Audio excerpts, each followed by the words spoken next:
Hello YouTube, this is Morgan Airspeed Prime here with my next YouTube video, and this is going to be my next Star Wars movie review. So last week I reviewed Star Wars Episode 1, The Phantom Menace, which means that this week I'm obviously going to be reviewing Star Wars Episode 2, Attack of the Clones. So I suppose I'll start off first by saying once again, I'll readily admit I'm more of a prequel fan than an original trilogy fan, but I still like the original trilogy. I just have a slight preference for the first three movies than the kind of latter three. But anyway, Attack of the Clones. I would still agree, probably with most of the Star Wars fandom, that Attack of the Clones is probably the weakest of all six Star Wars films. So it ends up probably coming out at like 6 out of the list of top 6 films. But it's still pretty good. I still enjoy watching this one every time I put it on. It's not like it's horrible just because it's 6. There are 6 pretty good movies, so one of them has to come 6th. My major problem, I think, is just that there's a lot of stuff in the novelization of Attack of the Clones that I felt they should have also included in the movie, because they added so much extra detail to the movie. And I'll briefly talk about that right now before I get into some specifics. And just stuff like the fact that I wished I had addressed the fact. This probably applies to Episode 1 as well. The Episode 1 novelization had a line from Anakin to Padme in the shop that he basically knew that he was going to marry Padme. He had dreams about it, he had visions about it. And even at 8 years old, he said that to her, and that kind of links into this. So I wish they'd addressed that in the kind of movies, and especially in Attack of the Clones, just as a bit of a more setup for the Anakin Padme relationship here. Continuing on that, the Attack of the Clones novelization starts off with the first 1 or 2 chapters about Shmi Skywalker and how she becomes Klieg Lars' wife, and then how she's captured by the Tusken Raiders. So I really wished that this movie had actually had some of those scenes in it, because they would have added so much to Anakin's kind of behaviour about his mother. Add to that characterization about the fact that he constantly thinking about his mother, he has the visions about her, because then we'd have the context of what exactly he is feeling about and why he is the way he is when we get introduced to him in the movies. Then the last one would just be some more stuff about Jedi Master Sifo Dyas, because in the movies he's pretty much only referenced here, yet plays a really important role in the grand scheme of the plan for the Revenge of the Sith, creating the clone army. But you don't really get any extra information about him outside of in this movie. But the books and the Attack of the Clones novelization as well go into a bit more depth on him, and I just would have liked to briefly get to know him. Start the movie off with a kind of flashback scene to what he did or something like that. I just wanted a bit extra stuff there. But overall, I'll get into the movie now with some specifics. I'll start, like I started Episode 1 with Palpatine, I'll start Episode 2 with my Palpatine thoughts for this one. So, in this movie, he basically completes one of the most important parts of the Revenge of the Sith. That being putting in place the plan to ultimately take out the Jedi Order. That being the Grand Army of the Republic, and the Jedi being the ones in command of that army. And this ultimately is what happens in Revenge of the Sith, where the Jedi are scattered across the galaxy with clones, and Palpatine can just like that switch control of the army from the Jedi to himself and take out the Jedi. So it's really important that he actually first gets the permission as Chancellor to create an army, which is what the opening credits of this movie are basically about.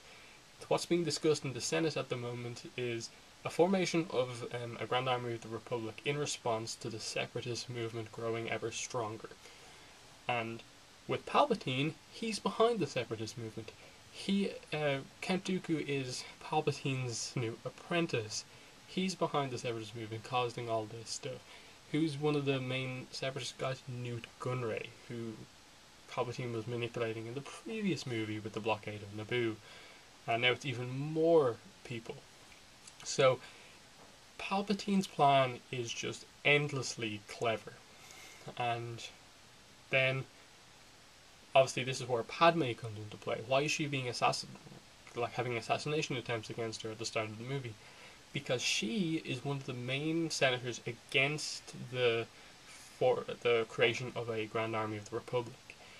And she is a very respected senator because of what she did in the previous movie and how she handled the Naboo crisis. She was very proactive.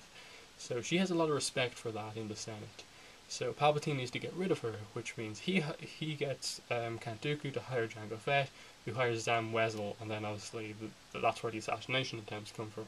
So there's lots of these layers kind of coming together in this. I just felt that maybe they could have got a bit more open about all this stuff and like what exactly is happening with Palpatine. Like, I suppose stated a bit clearer what exactly is happening. Like I just explained it there pretty well, the political maneuverings of this movie, but there's a bit more to it than that, and you have to kind of read around a lot in the movie to kind of get it.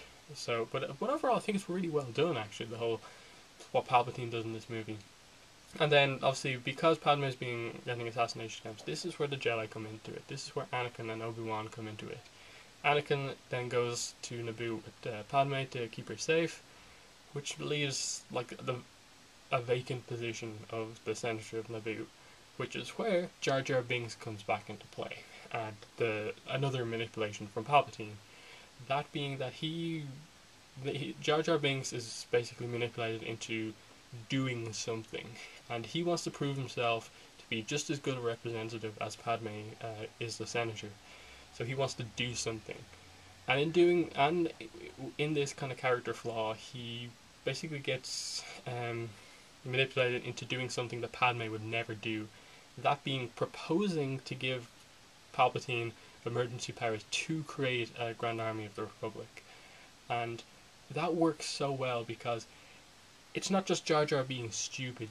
There was actually a little bit of characterization there for Jar Jar in that he wanted to prove himself, and at the time it seemed like a good idea, and a lot of other senators would have done it. And the bill thing, it only gets passed because it's Jar Jar representing Padme, and he has the trust of Padme, but Padme herself would never do it, and that's a crucial moment in the whole Star Wars saga, and especially the Revenge of the Sith, that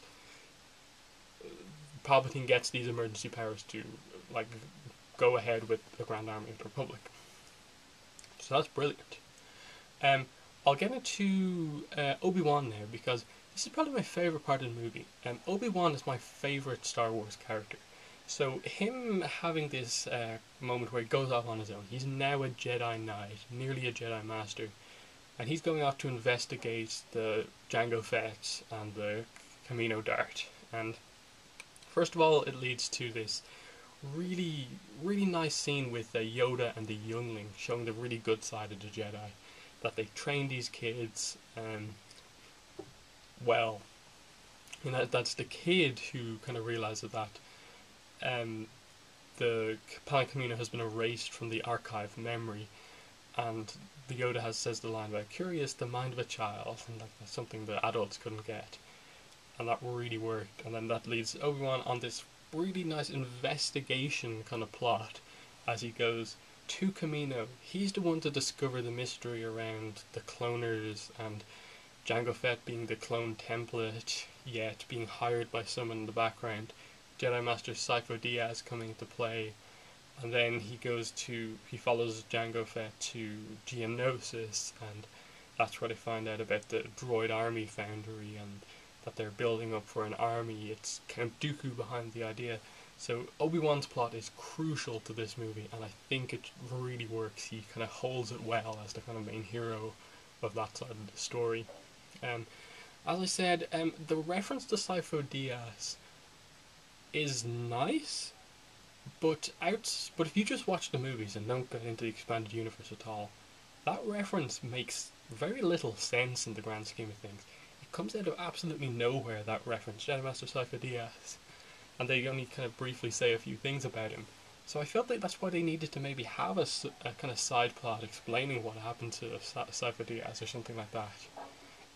Make him a bit of a character in this movie, even though he's just kind of dead at the time of this. But for the most part, it worked. Seeing Jango Fett and his son Boba Fett, just the fact that along with the payment, he asked for an unaltered clone because he wanted a son. That was a interesting moment into Django's character, that he wanted a son, kind of just like himself. That was nice. And then obviously you have nice moments like the Django Obi-Wan fight, which was really well choreographed between a Jedi and a skilled like Mandalorian fighter. Um, then the investigation on Geonosis worked. The um, the interrogation basically of Obi-Wan by Count Dooku, urging him to join his side. Obi-Wan saying that not even Qui-Gon would ever join you, even though Count Dooku is Qui-Gon's master. That worked as kind of making Obi-Wan the hero, the Jedi, and it just worked. Um, but I suppose getting away from that and getting more into the Anakin Padme side of the story, this is where the romance plot comes in, and this is where a lot of people criticize this movie for, saying that the romance is so over the top, so kind of weird, the dialogue is really bad and stuff like that. But for the most part, I don't think it's that bad. I don't think the dialogue is really that bad, because when you look at the story of where they come from, the fact that in continuity, Anakin has, at 8 years old, 10 years ago, said that he was going to marry Padme, and they had a bit of a connection. He's been thinking about her for 10 years, and as much as she kind of tries to say she hasn't been thinking about him, she has. So the reason that the language is kind of, the dialogue is so kind of serious, even though it's about kind of romance, is because it's this kind of forbidden love. She's a senator, he's a Jedi. They're not meant to be talking like this to each other, thinking these things. And so it is this kind of almost Romeo and Juliet kind of style thing, in that the fate of the galaxy almost is at risk because of this relationship, and so it works in that way.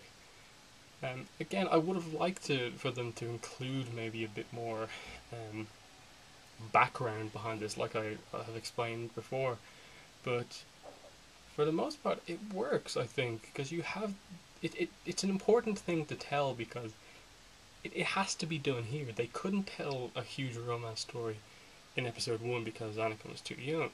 So they have to tell most of the story here and set up that they're married, that they do love each other, and it's really kind of serious love, attachment sort of thing, to set up what Anakin goes through and to save Padme in episode 3.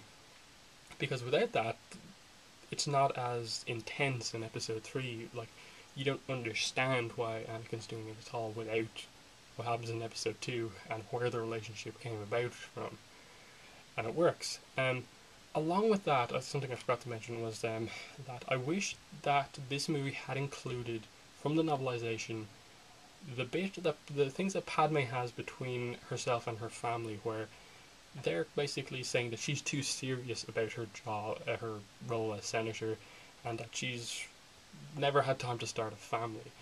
And her sister, who has kids and a family, says to Padme that, like, you're kind of envious of my kids and kind of you wish you had some yourself.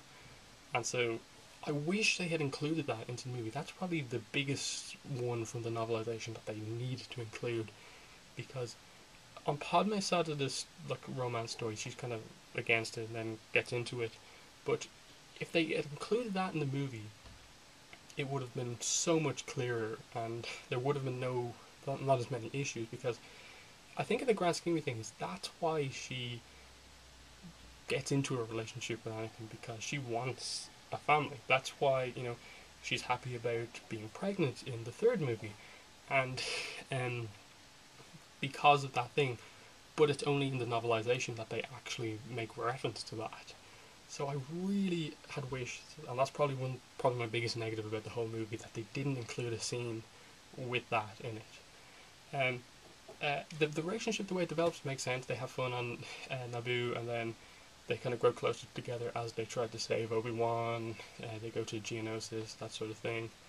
Um, so that kind of leaves me left with only really the more actiony end side of the story to deal with. Sorry, just on the Anakin story, they go to Tatooine as well because to deal with Anakin and his mother, and he turns out he's actually too late.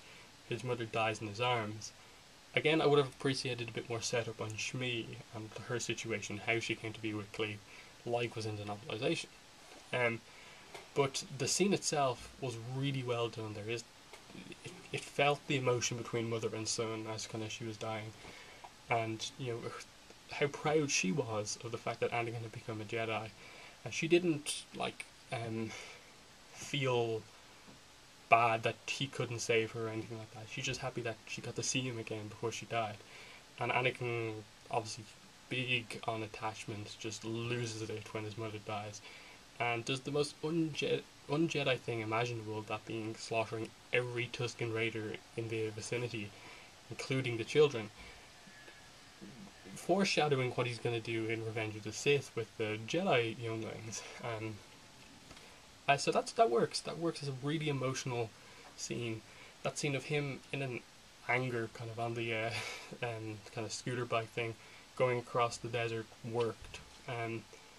But as I was saying, going on to the more end style of the movie, obviously they confront Count Dooku in the arena. Mace Windu shows up with lots of other Jedi, and you have this huge first encounter of the Clone Wars on the Geonosis.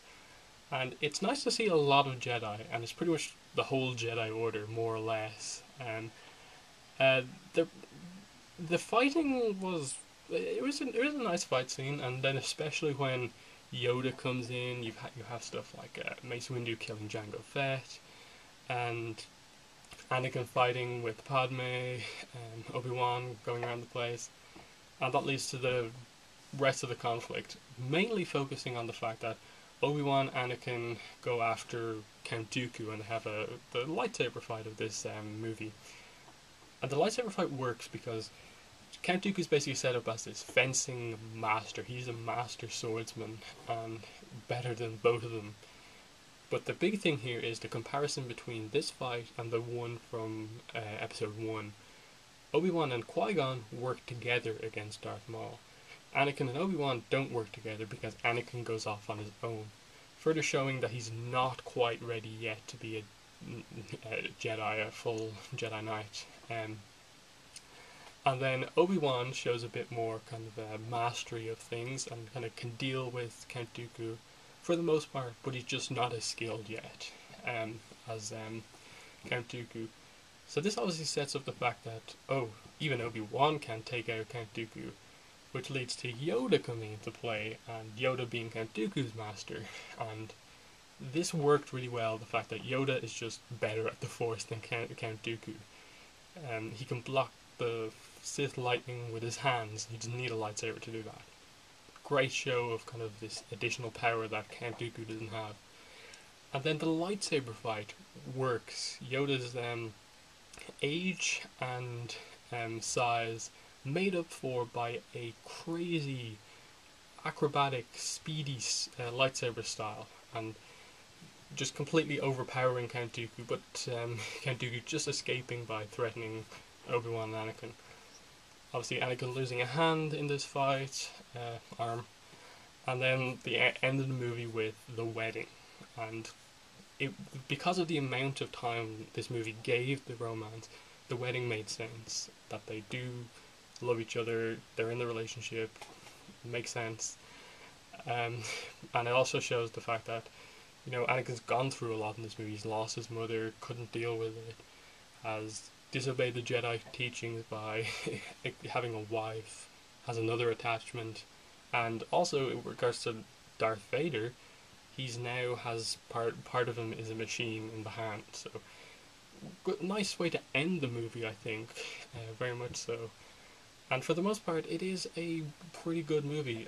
Again, the main complaints I have about it are just they could have gone a bit more in depth with regards to putting a bit more layers into some of the plots. Some of them are like the mainly the romance I felt needed some of those moments that they included in the novelization.